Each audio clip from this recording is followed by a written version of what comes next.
right. Hello, everyone. I am very proud to introduce Licheng, who I've had the pleasure of working with for the past 5 years. Licheng did his bachelor's at Shanghai Jiao Tong University, and then he did a joint master's at Shanghai Jiao Tong and Georgia Tech.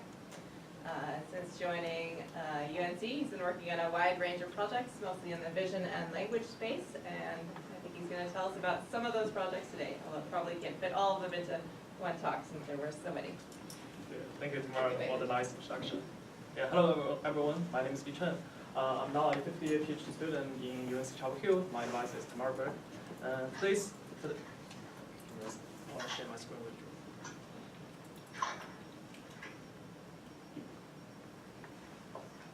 I drew. Yeah. Let's see. Okay.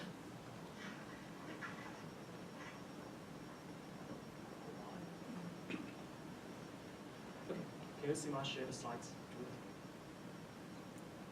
Yes. Yeah, sounds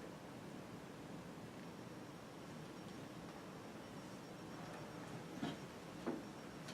All right. So today's talk is about locate, tell, answer, and act, connecting vision, language, and beyond. So one of the most successful human-robot interaction applications nowadays might be Amazon Alexa. We could ask Alexa a question, for example, what is human-computer interaction? And Alexa will turn to its backend to look for the answer and convey it back to us. However, Alexa is just standing there. It cannot see, nor move, nor act. So maybe one further step toward human-robot interaction is that we may want a movable robot that can see and do something more practical to serve us. For example, here, we could ask the robot, grab me the green bottle on the table. To perform this command, our robot needs to do a series of actions. Firstly, it needs to understand this command, as well as understand the surrounding visual world. Then navigate to the right place, recognize the green bottle, grasp it, and return it back to us. And just for this simple command, our robot already involves a lot of techniques, including speech recognition, language grounding, embodied navigation, object detection, pose estimation, and robot grasping, and so on. However, the very first step to initialize this task is vision and language understanding. So this talk will cover some of the technique mentioned here in this slide, which was mainly done in my PhD study. I'd like to begin with introducing the 4 tasks. Let's first look at the locate task.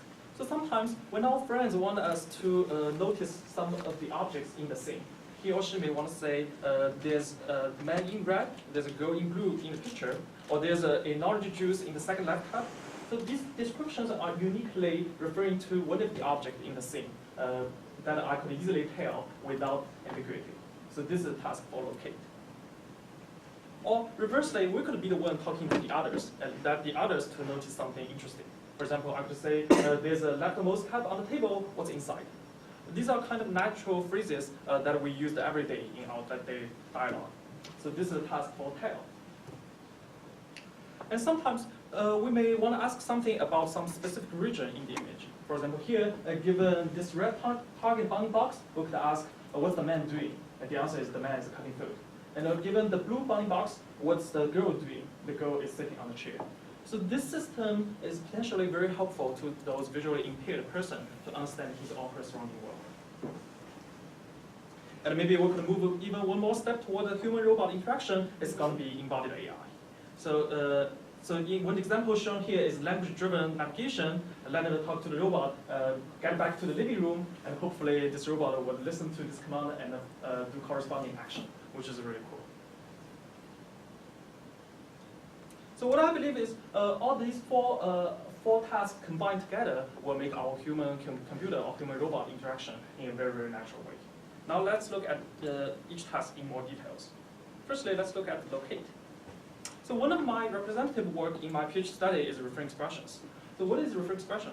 Referring expression is how people use human language to identify a particular person or object in an image. For example, here, to refer this horse, we would say it's a white horse on the left. And to refer that horse, we would say it's a right horse. So one key property of referring expression is it resolves the ambiguity issue between different objects based on natural descriptions. In order to study referring expression, we firstly need to collect a data set. So we designed an interactive game and put it online. This interactive game involves 2 players. So we firstly show an image with a target polygon and show this information to player A. And then we ask player A to write down a reference expression describing this target. For example, here, player A wrote down woman washing dishes. Then we show the same picture without the polygon of the target. And player A's written sentence to player B. They will ask player B, what object do you think this sentence is describing? Then player B is supposed to click on the object that he or she thinks this sentence is describing. Then as a server side, we'll check if the click lies inside the bounding target region or not. If it lies inside the target region, then we know this reference expression is a meaningful reference expression, and we will add this into our dataset. So each data point in our dataset is a triplet: an image, a target region, and a sentence. With this interactive game, we have collected reference expressions for 50,000 Cocoa objects within 20,000 Cocoa images, and each of the objects is with 3 reference expressions. And as a concurrent work, Google also collects their reference expression dataset. These 3 datasets are about similar size, and all of them are big enough for deep learning training. However, there's some slightly difference between the 3 datasets. While our 2 datasets were collected using interactive game, Google used non-interactive way to collect their dataset. So they separated the game into 2 rounds. First round, collecting all the reference expressions and showing some Cocoa's caption template. And the second round, do the verification, whether each sentence makes sense or not. So as a result, Google's sentence is more like Cocoa's caption style because they set up an example as template to collect the sentence, to collect those sentences. And besides, in RevCocoa Plus, we forbid people from using absolute location words, which means, for example, man on the left, dog in the middle. Those on left and in middle would be forbidden in this RevCocoa Plus, which means this dataset would be more focused on purely appearance-based descriptions. So one example shown here is for referring the same giraffe, RevCocoa said it's a giraffe on the left, which is very concise and natural. And RevCocoa Plus said it's a giraffe with little head down. So this sentence is without absolute location word, like left, middle, or right. And RevCocoa from Google said it's a net-level giraffe scratching its back with its arm. It's more like a Cocoa's caption style, but may contain a little bit of redundant information. But what I want to impose here is all the 3 datasets are on the natural images, and all the sentences are natural sentences that were written by computers. Based on these 3 datasets, we introduce 2 tasks. The first task is reference expression comprehension. Given an image and an expression, we ask computer which object is the sentence describing. Then we check if the predicted bound box has high overlap with the boundary point. The second task is reference expression generation. Given an image and a target region, we ask computer to describe the target region in reference expression setup. For example, here the algorithm said this is a girl playing Wii, and this is a meaningful reference expression describing this region. Now let's first look at the comprehension task. Here's the formulation. Given an image I and the expression R, and we firstly run object detection or object proposal detection to get a set of candidate bounding boxes, which is the set of O. Now our goal is to find the best object being described by the reference expression. And for modeling this task, we could either use joint probability or generation likelihood to find the best region. And perhaps one simple baseline for this comprehension task will look like this. So given the reference expression, we first use LSTM to encode the whole sentence, and then use the final hidden output as the language representation for the input sentence. And for the image, given one candidate bounding box, we forwarded it through convolutional neural nets to get its visual representation. And given the visual representation and language representation, we embedded them into a common space, computing the matching score. So this matching score basically measures how likely is the whole sentence describing this candidate region. And at the inference time, we're going to compute the matching score for all pairs of candidate boxes with the input reference expression, and sort them, and pick the one with the highest score. That's our inference.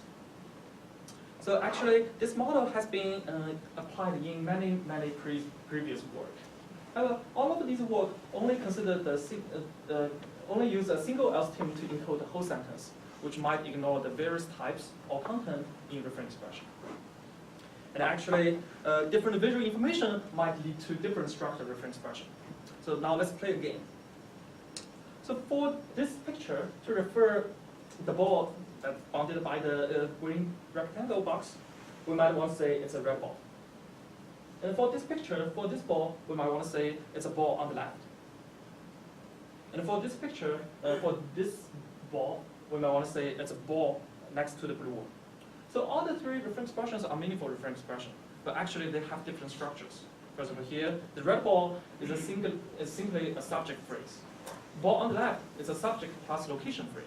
And the ball next to the blue one is a subject plus relationship phrase. Now let's look at some more examples on natural images and the natural sentences which were written by human beings in the 3 data sets. So one follow-up question might be, what kind of structure is typically used in referring expression? So we use our previous work, refer the game, there's a parser inside. We use the parser to parse out sentences for those referring expressions written by human. And what we found is around 96% of the referring expressions could be modeled as a subject plus location plus relationship. So this is a very strong signal showing that we could think about the comprehension model as a modular network, where different module would be triggered based on what information is presented in the referring expression. So based on this finding, we propose a network, which is called MATNET, Modular Attention Network. So this is the overall architecture. It might look very complicated at first glance, but actually it's very straightforward. So now let me firstly guide you through the model. So firstly, given an input referring expression, we firstly use language attention network to parse the sentence into 3 parts, corresponding to subject, location, and the relationship. And for each part, we're going to get a phrasing value. Then we check the image, and we randomly select one candidate bounding box, and we're going to compute the matching score for this bounding box paired with each of the phrasing values here. So for example, here we have subject module computing the matching score between this candidate box with man in red phrasing value. And the relationship module computes the matching score for a holding controller with the candidate bounding box. And each of them will return me a matching score between 0 and 1. And finally, those 3 matching scores will be weighted summed together, computing the overall matching score, which measures how likely is the whole sentence referring expression describing this candidate region. So this is the overall model. Now let's look at the detail of, let's look at each component in more details. Firstly, let's look at the language attention network. So the goal is to parse the sentence into 3 more modules. So intuitively, we could call off-the-shelf external language parser to do this task. However, most external parser is not trained on referring expression task. Thus, it might trigger some parsing error, and those errors will be propagated into some other following stages, which is not desired. So we propose to learn this parsing as one part of the overall network by itself. So firstly, in order to do so, we firstly use one hot word embedding and bidirectional else to encode the whole sentence. And the hidden vector at each time step becomes the representation for each word. Then we apply 3 learnable vectors on top of those each hidden vectors, and computing the attention score on each word for each module. So basically, we have 3 learnable vectors here, and we have a set of hidden vectors corresponding to each word. We could compute, let's say, the sentence is 10 words. We could get 3 by 10 attention scores, and each score measures the importance of the word in each module. And with these word attention, we could compute the weighted sum of them, which becomes the phrasing embedding for each module. And here, so ideally, our language model would learn to parse the sentence into 3 parts. And it will assign higher attention weights on man in red for subject module. It learns to assign higher weights on the right for location module. And similarly, it learns to assign higher weights on holding controller for the relationship module. And for each module, we're going to have a phrasing value. And besides, we also need to consider about the module weights. So we use the final hidden output of the bidirectional else team to output 3 module weights. This measures how important is each module in the sentence. The intuition here is not every sentence always consists of 3 modules. For example, man on the left is just subject plus location with no relationship. So ideally, our model would learn to output a module score on relationship module close to 0 for man on the left, meaning there's no relationship. We basically could ignore this relationship module. And one thing to be noticed here, everything here is learned without any label. We do not provide label which part is subject, which part is location, and this model, we do not provide anything like those labels for this part. So the only supervision signal came from the other part of the whole overall model. This signal would flow back to this part, helping this part of the network, the language attention network, to learn to parse the sentence. Now let's look at the subject module. Our subject module outputs a matching score for subject phrase, and the candidate region.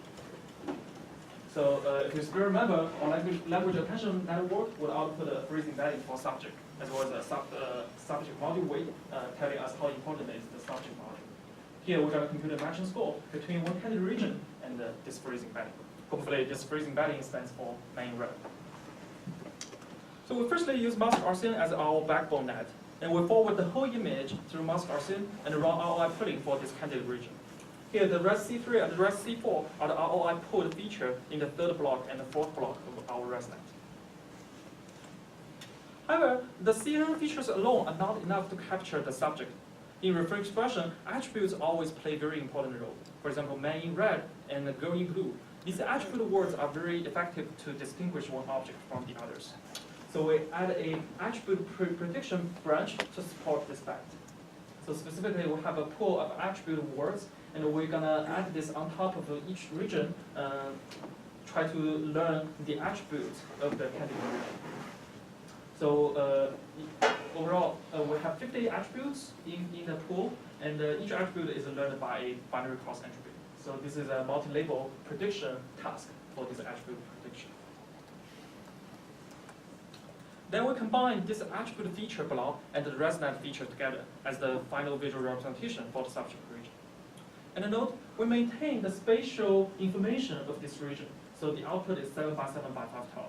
So 7 by 7 is the size of the feature block, and the 512 is the dimension of the feature after the joint embedding of the attributes and the ResNet feature. Then we use the subject phrase embedding, which came from the language model. If you remember, the subject phrase stands for man in red. So we use the phrase embedding to compute the phrase-guided attentional pulling for this visual feature block. So the intuition here is we want this phrase embedding to be only fired on those most relevant portion inside this candidate region. For example, man in red, we should only care about the red part inside this candidate region. We want to make this very explicitly output. So we do this phrase-guided attentional pulling here. We compute the attention from this phrase embedding over each of the 7 by 7 bits, and weight sum them together to become the final 512 dimensional feature vector. And finally, we could compute the matching score between this candidate. Now let's look at the location module. The location module handles absolute location and the relative location. So we firstly compute the target location feature. It encodes the absolute location. We concatenate the top left corner and the bottom right corner and the relative area of the candidate region to be the 5-dimensional location features. It encodes location words like left dog or man in the middle. Besides, we also compute the same type location difference feature. So in our previous work, we demonstrate this feature. So basically, we compute the location feature for each of the objects. So basically, we compute the location feature for each of the objects in the image. Then we compute the location difference for same type object for one candidate region. And this feature is proved to be very effective in encoding relative location, like second left person, third right dog. Then we concatenate the two location features together and compute the matching score between this location representation and this incoming location phrase embedding. So this is for the location module. Similarly, we're going to have a matching score. And finally, we'll compute the matching score for the relationship module. So basically, hopefully the incoming phrase embedding stands for holding controller, and we're going to compute the matching score between this person and holding controller. So one thing to be noticed here, in our data set, the data point is a triplet, an image, a target region, and a referring expression. But we do not have label for the relative object. for example here, holding controller. We do not have label, we do not have bounding box for the controller. Then how do we learn the matching score between holding controller and this candidate region? So we model this subtask as a multiple instance learning task. So although we do not know which bounding box is controller, but what we do know is at least one of the bounding box, one of the candidate bounding boxes inside the image has the controller inside. So we firstly sample a set of surrounding bounding boxes around this target person. And then we have the representation for this relative location feature between each surrounding box with the target person, as well as we'll have the appearance feature for each candidate bounding box.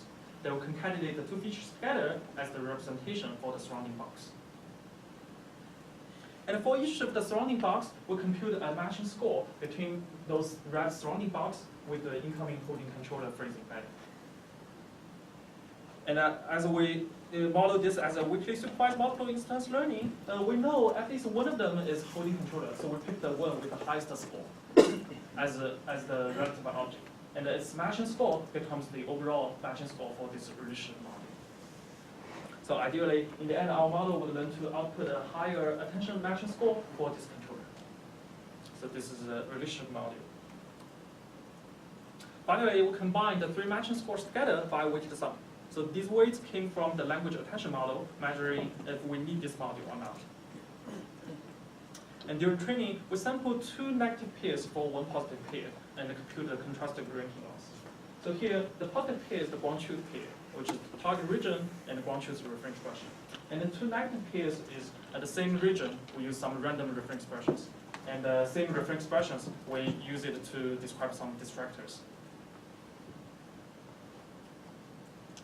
So here's the result. We compare our model with our previous works, and the performance is really amazing. So overall, our model could achieve around 7 to 10% accuracy higher than the state-of-the-art results back to 2017. We also run an ablation study on our model. So each time we take out one module and compare it with our full model. And what we observe here is each module does play a very important role in this ablation study paper. And one thing that might be interesting is, what if we use off-the-shelf parser to do the parsing and to replace the first stage of our model? What's going to happen? So rule 6 is learning everything together using our whole model. And then rule 7 is to replace the language attention model with external language parser. So the comparison shows that if we learn the language parsing as one part of our model, this could be much, much more helpful. And as a side product, we could also use our model to do the pixel level comprehension task, because our backbone net is a mouse Gaussian. So firstly, we get the predicted bounding box, then we feed that into our mask branch to get the foreground segmentation of the target region. Licheng, Yes? on the previous slide, you're saying that learning a parser together with the rest of the system helps a lot in these performance numbers. Can you say some things about what it's learning that's different from the off-the-shelf parser? So let's say man in red t-shirt or man in red. So our language parser would say man in red t-shirt and man in red, or both would be subject phrase. Although it's a weird man in red t-shirt, someone might say it's a subject plus relationship, but in the end our model is to parse man in red t-shirt as a subject, which is okay because we have a subject attention inside the bounding box to model man in red or man in red t-shirt. But for language parser, it's ambiguous. Whether man in red is a subject plus relationship or man in red t-shirt is a subject plus relationship. There's some ambiguity issue. Yeah. These are typical errors. Really, really nice. This is great.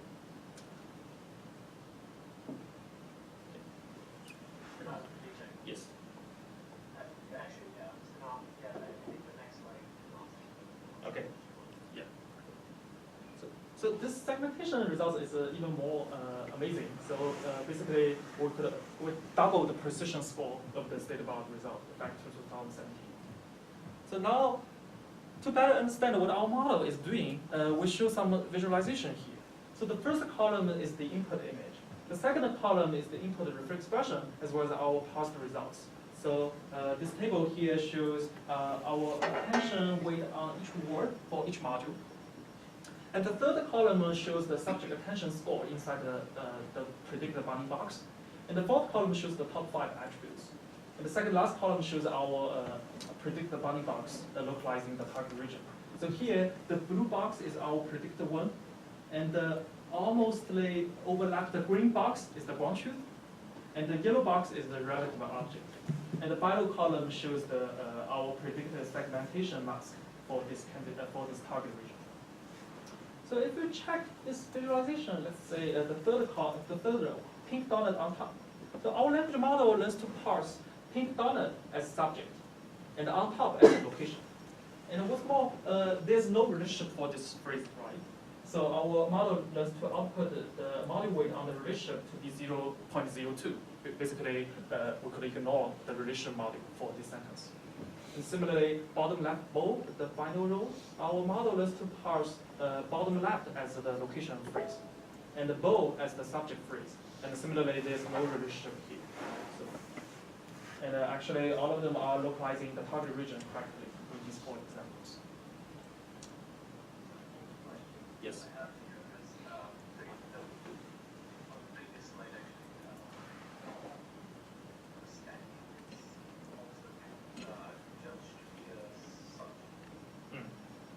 Yeah, it's like a man in red t-shirt or man in red. So in the end, our model, yeah.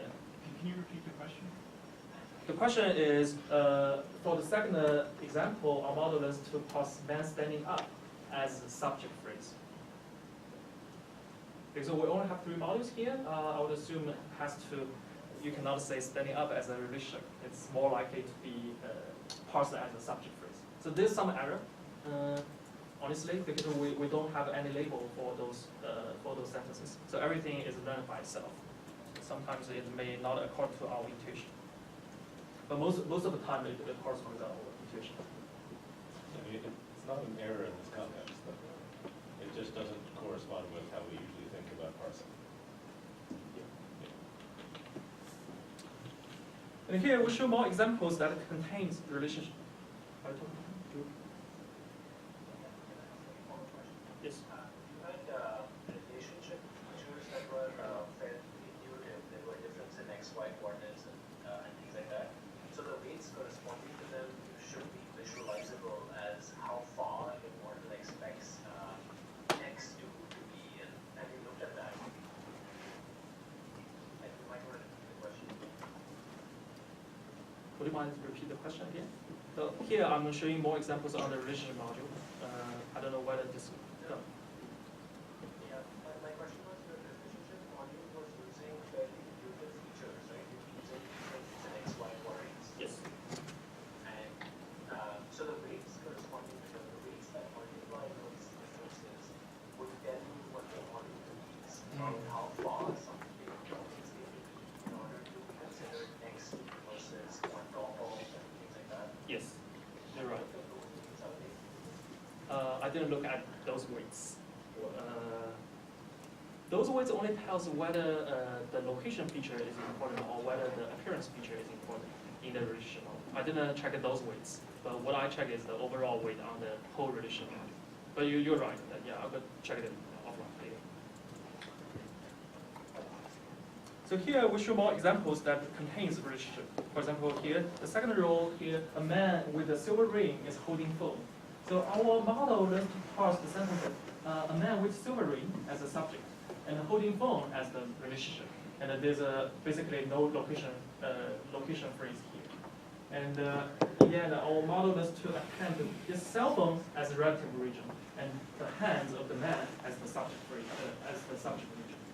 So this visualization could help us to understand better what our model is exactly doing in mathematics.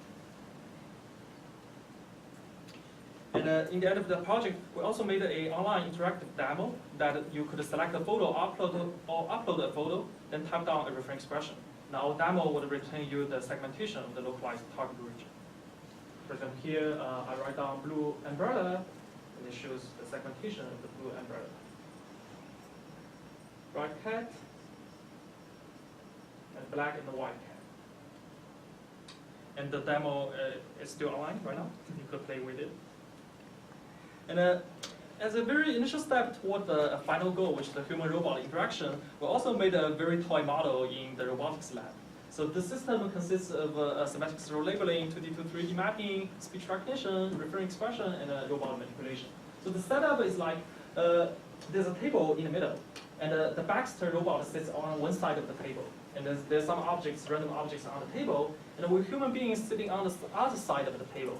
Then we talk to the robot to perform some task. So let's see. Take the rightmost cup and place it into the orange bowl.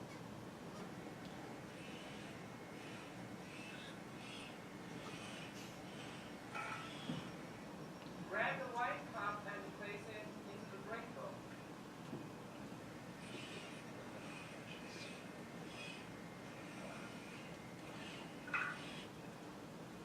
Move the cup next to the book to the orange bowl.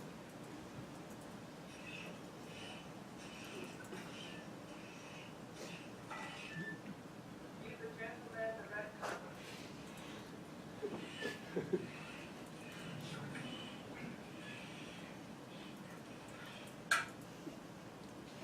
Then give the gentleman the bottle.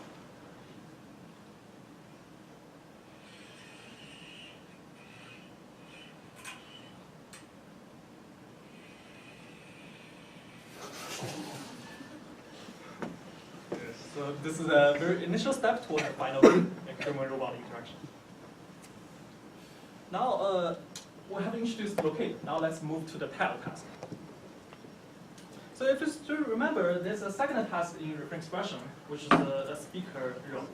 So given an image and a target region, we ask computer to generate a sentence describing this region. But before moving to the model, let's check again of the game. So if you still remember, in this game, we pay for the money to both takers, the speaker and the listener. We pay for the money to both takers. If and only if the listener is able to click onto the right region after looking at the speaker's written sentence. So which means the two takers are trying their best to let themselves, as well as the other side, to earn the money in this game. So we want to mimic this role of the speaker and the listener by trying to unify them together in this task and making both sides earn the money in this game. So we propose a network called a joint speaker-listener reinforcer model. As the name, our full model is composed of three modules: a speaker, a listener, and a reinforcer. And we want this architecture to mimic this game process. So here, the speaker generates referring expression, and the listener comprehends this referring expression. And the reinforcer introduces an additional reward value to help the speaker generate a more descriptive sentence. Now let's look at each module in detail. The speaker is basically a CN2 LSTM model. Given an image, generate a sentence describing it. So given a target, we firstly extract the visual compression feature as the representation, and then feed it into LSTM to generate the sentence. And during training, we try to maximize the generation likelihood to learn this generation. And here, the visual feature came from our previous work, modeling context in referring expressions. Basically, it's a visual compression feature for the target region in the referring expression context setup.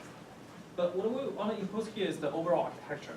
So basically, the speaker could be replaced by any stronger speaker or any better image captioning model. Now let's look at the listener module. The listener module is basically a comprehension model. So in this figure, we show a very simple listener. It embeds the target region and the sentence into two vectors, language vector representation and the visual representation. Then we match them into a common space, computing a matching score, describing how likely is the sentence describing the target region. And again, during training, we sample two contrastive equivalents to learn this contrastive ranking loss. And similarly, this model could be replaced by any other stronger listener model, for example, our previously introduced MathNet. Then we combine the two modules together by concatenating and sharing the visual features, as well as the language embeddings, so that the two parts are aware of each other's behavior during training. And besides, we add a third module, reinforcer, on top of the speaker. So it serves as another supervision of the speaker, but in a non-differentiable way. So during training, we sample a whole sentence from the speaker and feed that into the reinforcer model to get some reward value. And we use this reward value to update the speaker's parameters using policy gradient, because it's non-differentiable. So the key here is how to define the reward function. So we learn a matching function for any given pair of referred object and the sample sentence, and it learns to output the score between 0 and 1. So we apply a cross-entropy, binary cross-entropy loss here to learn this matching function. And in the end, we're going to use this function. We're going to fix this reward function and put it here. It's going to output a score between 0 and 1, measuring how likely is the sample sentence describing the target region. And finally, at the inference time, the speaker and listener module will be used jointly for the reference expression generation. So one thing we notice here is we do not generate reference expression for each object separately, but instead we generate reference expressions for all the objects together. So here's the inference equation. It looks a little bit complicated, but actually it's quite intuitive. So the first unitary potential here is we use the speaker to generate reference expressions for each candidate region. For each target region, because we were given the bounding box. Then the second unitary term here is we apply our learned listener to measure how likely is our generated sentence describing the target region. And we hope this score to be as high as possible. And the third unitary potential here is that we do not want our generated reference expression to also well describing the surrounding regions. So we want this matching score to be as low as possible. And finally, this pairwise term is saying we do not want to have any duplicated reference expression in the image. So basically, one same sentence cannot be used to describe multiple regions. So this is the equation. And using this strategy, we get these results. So the first table shows the generation results, which is measured by those automatic language metrics, media score and side score for each split. And here we compare with some other competitors. One is baseline model, and the other is the like ablation study. We take out one module and then we compare with them. So basically, overall, our model could get better language metric scores compared with the others. So this might not be very intuitive. So in the second table, we show human evaluation results. So we showed the person, our generated sentence, and we ask a person to click back to the image. What do you think? What object do you think the sentence is describing? Then we use comprehension accuracy to measure our performance. So again, if we do this generation using our overall model, we got a much better performance compared with the others. So here are some generation examples using our model. So for the same image, again, these expressions is not generated for each single object one by one separately, but instead they are generated together, being considered together using our previously mentioned equations. So here we show man in black on left, kid sitting in the middle, person in white jacket, person on right. So all of those reference expressions are referring things correctly, and you could see how they differ from each other. And besides, because the listener is also one part of our overall model, so we want to check if the listener could also get some benefit from our overall model. So here, this table shows if we train this listener alone, this is the performance. And if we embed this listener into our overall architecture, it's going to get 1.5% accuracy higher. So which means if you want to do reference expression, you may not just consider about speaker or listener roles separately. You may want to consider the speaker as well as the other side, like listener, to jointly learn them together in order to get performance boost for both sides. So this is a task for TEL. Now let's look at the answer. So in my PhD study, I participated in 3 VQA works, visual question answering works. The first 2 are the visual MATLABs and TVQA. Both data sets are focused on localized and target regions, where MATLABs ask about image regions and TVQA ask about video movements. But today, I'm going to introduce my third visual question answering work, which was just done recently in physical AI research. This is called embodied question answering. So this said, instead of analyzing static image or static video, now we have a simulator, which is like a video game. And there's an agent inside. We'll ask the agent, is the sink bigger than the bathroom in the bathtub in the bathroom? And in order to answer this question, our agent needs to navigate and explore inside the house and then find the answer. So now let's first look at the definition of embodied question answering. Embodied question answering is a task where an agent is asked to answer questions about an unknown environment from its egocentric perception. So there are several keywords here. The first keyword is answer questions. So basically, the overall task, the final task is still question answering, which means we could use question answering accuracy to measure the overall performance of the agent, of the navigation performance, as well as the question answering performance. The second keyword is the unknown environment, which means at testing time, what's given to the robot, what's given to the agent is totally unseen previously. So in order to answer the question, because the robot knows nothing about the room, it has to navigate and explore inside the house to find the answer. And the third keyword is the egocentric perception. The only input to the robot or the only input to the agent is its first-person RGB image. There's no back information. We do not give the agent the layout. We do not give the agent the map. So compared with the layout or the overall map of the house, this first-person RGB image is apparently partially observable. So this is a really challenging task. Never seen before. The environment is never seen before, and the only input sensor, the input of the sensor is the RGB image, and the task is to answer the question. So this is the embodied question answer. And in the EQA setting, an agent is spawned in a random location inside a house, and it's asked with a question about something in the environment. For example, here, what color is the car? And in order to answer this question, our agent first needs to navigate to the car, look at the car, and they use its final frame, which is basically looking at the car, to answer this question and make the answer, which is the orange. And specifically, the simulator we used in the embodied question answering is called House 3D. And the House 3D is actually built on top of the SunCG annotation dataset.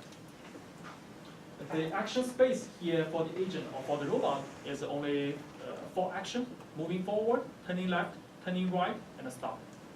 So 4 actions. And in the original EQA paper, or we could call it EQA version 1, the dataset only consists of 4 types of questions. And each question is about a single target. For example, what color is the object?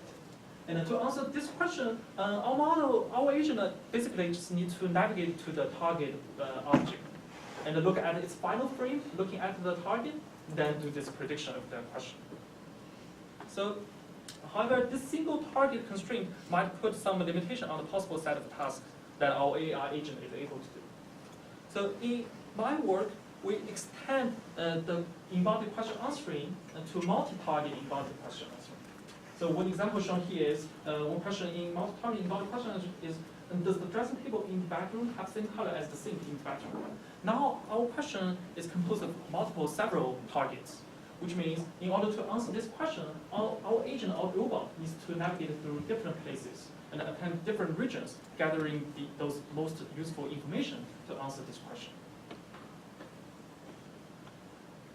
So at some high level, our work is inspired by the visual reasoning work of Clever and the neural module network. So these two works study the modular and the compositional reasoning based on images. However, those images are fully observable. And our model, our work here, to some extent, it could be regarded as embodied visual reasoning task, where the environment is partially observable because of the first-person RGB sensor, and we are doing the reasoning. Our agent needs to navigate and attend different regions for final visual reasoning task. So that's embodied visual reasoning. So in order to study this task, we firstly need to make a dataset. So we use the SunCG ground truth annotation, as well as we designed some question template to make question answering pairs for this task. Specifically, we designed 6 types of questions in the end. They are object color comparison inside the same room, and does object 1 share the same color as object 2 inside the room? Or we can compare the object's colors across rooms. Does object 1 in room 1 share some color as object 2 in room 2? Or even, we could also compare the size of the 2 objects, or we could also compare the size of the rooms. For example, is room 1 bigger or smaller than room 2 in this house? So in the end, we made around 20,000 question answering pairs for 600 houses. And we split the houses into training, validation, and testing sets, which means at the testing time or validation time, the houses were given were never seen before, which is basically the task, the requirement. So apparently this is a very challenging task. To address this challenging task, we propose a model like this. Our whole model is composed of 4 modules. And the first module is a question to program generator. And here we also have a navigator, and we have a controller, and later, and in the end, we have the VQA module. So now let's look at each module in more details. Firstly, is the program generator. So the program generator learns to parse the input question into executable programs. For example, here the incoming question is: does the bathtub have same color as the sink in the bathroom? And here's the execution programs being generated. So we're going to run these execution programs one by one sequentially. And here we could either use sequence-to-sequence neural network to generate the programs, or we could use template-based parser to generate programs. And in this work, we use template-based parser, which means we could get around 100% accuracy.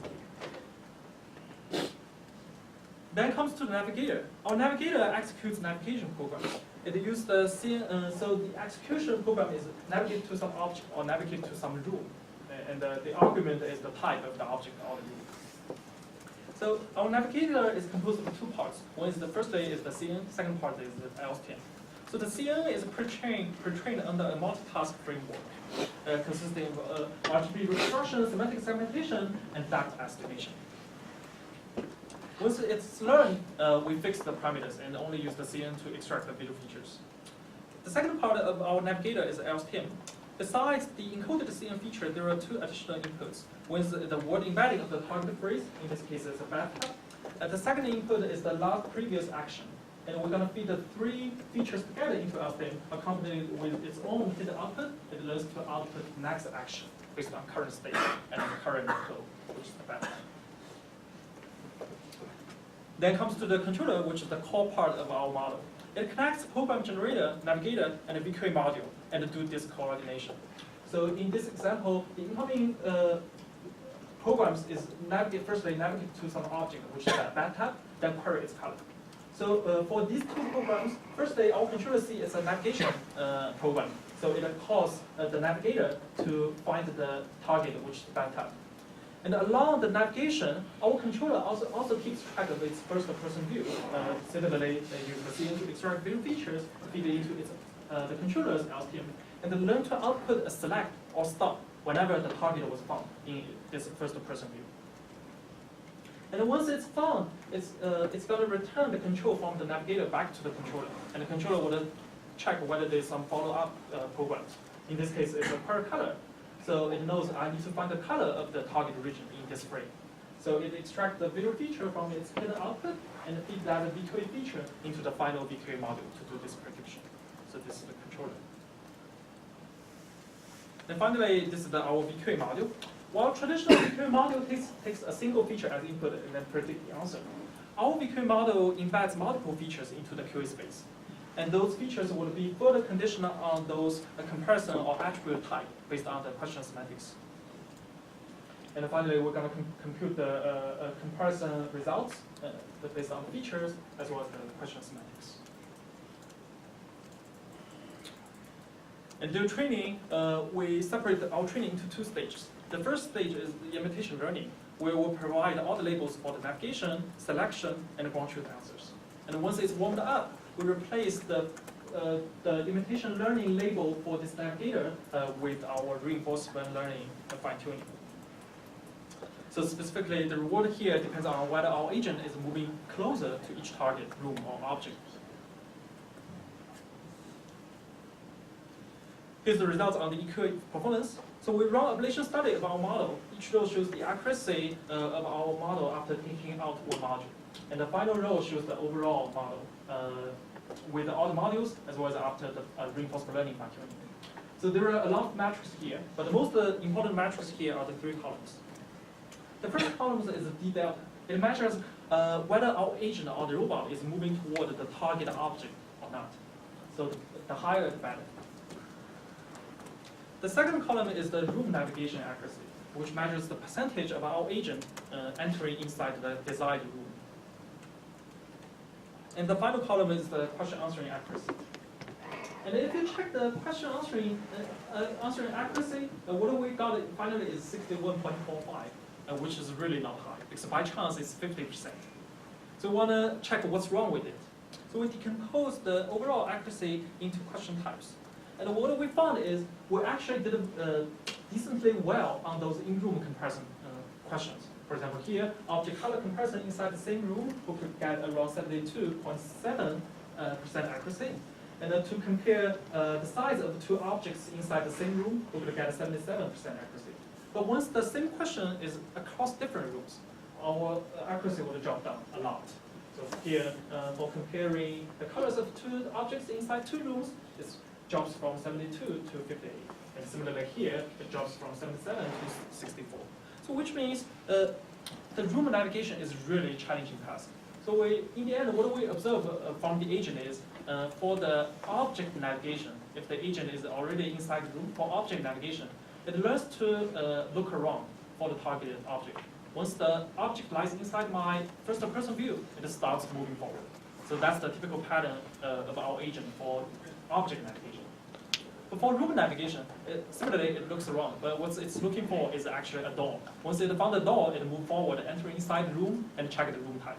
If unfortunately this room type was not the desired one, it needs to look around again and look for the door, and then exit the room, then look for the next room. So this process is really complicated, making the room navigation really, really challenging.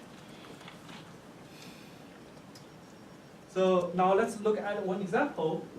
The example is, does the bed in the bedroom have same color as the bathtub in the bathroom? So we firstly need to turn into executable programs, and then we're gonna execute those programs one by one.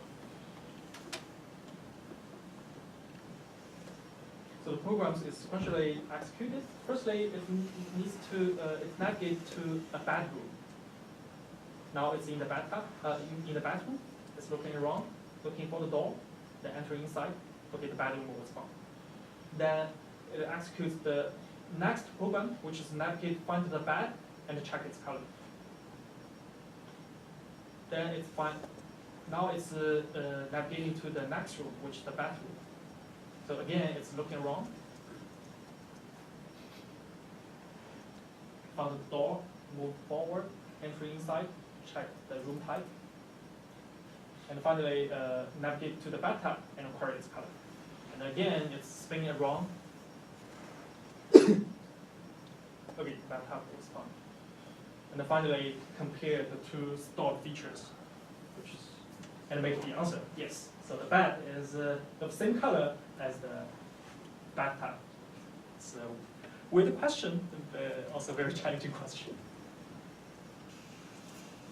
Okay, so as a conclusion, we have introduced locate and tell tasks by introducing the referring expression. We have a generation and a comprehension task. And we also introduced the acting and answering tasks by introducing the multi-targeting, multi-question answering. And here are all the reference, all the papers I've participated as first author for those 4 tasks. And besides, I also participated in some other work like manifold learning, cloud systems, language-driven navigation. So these are all the works I've participated in my PhD study. Of course, I'd like to thank my collaborators. Without their help, I couldn't make so much work. And particularly, I want to thank, where's Mohit? I want to thank Mohit for the 2.5-year collaboration. Yeah, I learned a lot from you, and I got a lot of help from you. Thank you very much. I learned a lot from you. Thanks. Yeah, and of course, I want to thank my advisor, Tamara, for so many brilliant ideas. Actually, I was writing my thesis these days, and my memory goes back to the beginning of my PhD. I remember how I struggled in 2014, and things become smoother in the middle, and more recently I'm able to do relatively more independent research by myself. I don't know what to say. Thank you. And I feel really, really honored to be standing here giving this talk to you. I want to thank all the collaborators, my friends, and my committee members, Alex, Ron, and Drew. I want to thank you all for being here, listening to my talk. Thanks.